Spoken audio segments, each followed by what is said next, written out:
Appeal है central सरकार से, पार्लियामेंट से, जो भी MP वगैरह सेलेक्ट हुए हैं उनसे, कि आप इन तीनों कृषि कानूनों को वापस लेने का अनुरोध कीजिए, नहीं तो अपना त्याग पत्र दे दीजिए। सरकार को मानना ही पड़ेगा, क्योंकि हमारे सरकार में डिक्टेटरशिप नहीं चलती, डेमोक्रेसी चलती है, लोकतंत्र है, गणतंत्र राज्य है हमारा।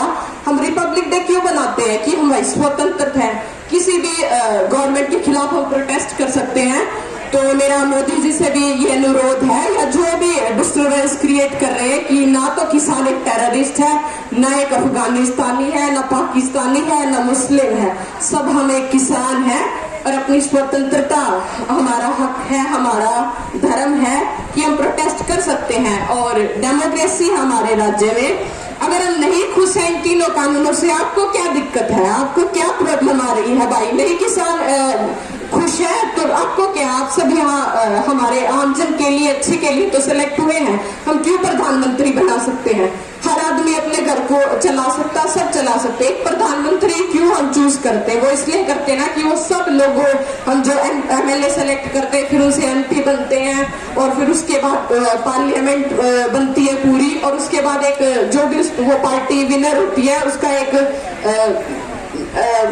प्रधानमंत्री वगैरह सेलेक्ट किए जाते हैं। तो आप मतलब जमीनी स्तर से सोच कर ये बातें लीजिए। और मोदी जी क्या बोलते हैं? Digital India, make in India, digital India. नहीं, इतना मेरे किसान भाई है जो वो सारे या तो कम पढ़े लिखे हैं, या ग्रेजुएट तो बहुत कम होते हैं, कोई 10th पास है या इससे कम।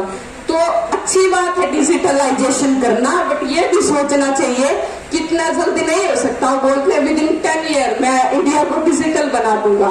डिजिटल बनाना अच्छी बात है, लेकिन ये भी समझिए कि इंडिया एक अंडर डेवलप्ड कंट्री है, इतना जल्दी डेवलपमेंट नहीं हो सकता है USA अमेरिका की तरह, क्योंकि यहाँ पर बहुत कम पढ़े लिखे लोग हैं।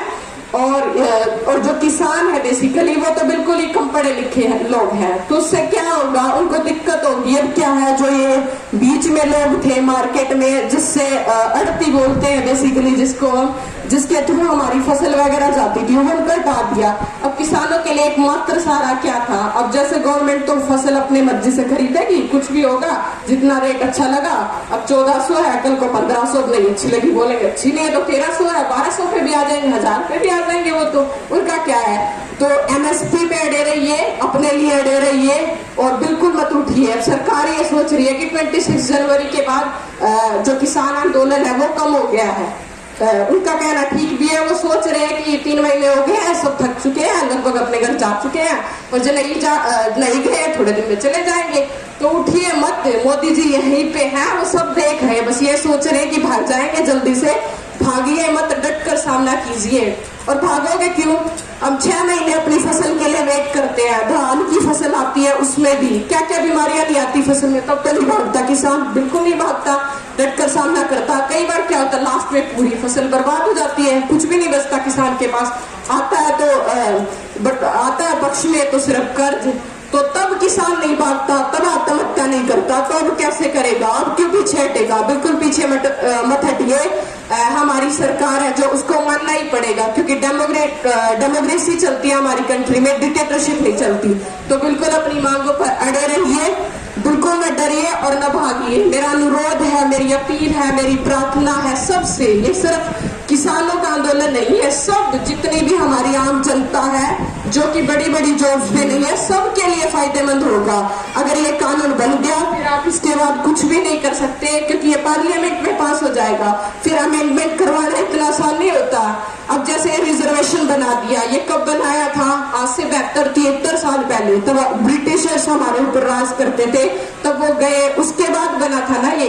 लेकिन आज तक इसमें अमेंडमेंट नहीं करवा सके। पीछे कितने आंदोलन हुए कि भाई इसको रिजर्वेशन को खत्म किया जाए, ये किया जाए, वो किया जाए, बट अमेंडमेंट करवाना आसान नहीं है, क्योंकि बहुत मुश्किल से पास होता है बिल पार्लियामेंट में, और कई कई महीने लग जाते हैं। लेकिन अब तक ये सिर्फ एक एक्ट, सिर्फ पेपर पे लिखा गया कानून है, अभी तक इसको पास नहीं किया गया। और अगर आप यहाँ पे कम आओगे या आंदोलन में ज्यादा हिस्सा नहीं लोगे भागीदारी, तो सरकार समझ जाएगी कि रेलिवेंस खत्म हो गई आंदोलन की बिल्कुल, और अब तो मतलब कर सकते हैं और आसानी से पास कर देंगे। नहीं, चाहे हमें 1 साल के लिए डटा रहना पड़े, पर हम नहीं हटेंगे, क्योंकि हम अन्नदाता है, किसान है, भारत की शान है, भारत की आन है, भारत की बान है। क्योंकि किसान ही होता है मेजर पार्ट। हमारी जनता है ना 50% तो सरकार बोलती है कि 50% एग्रीकल्चर सेक्टर में है। मैं तो बोलती हूँ कि 50% नहीं, मोर देन 80% एग्रीकल्चर बेस है हमारी पॉपुलेशन। और सभी लोग जो कृषि क्षेत्र में आते हैं सभी सामान्य ही होते हैं और मैक्सिमम होते हैं जिसके पास गवर्नमेंट जॉब वगैरह नहीं होती।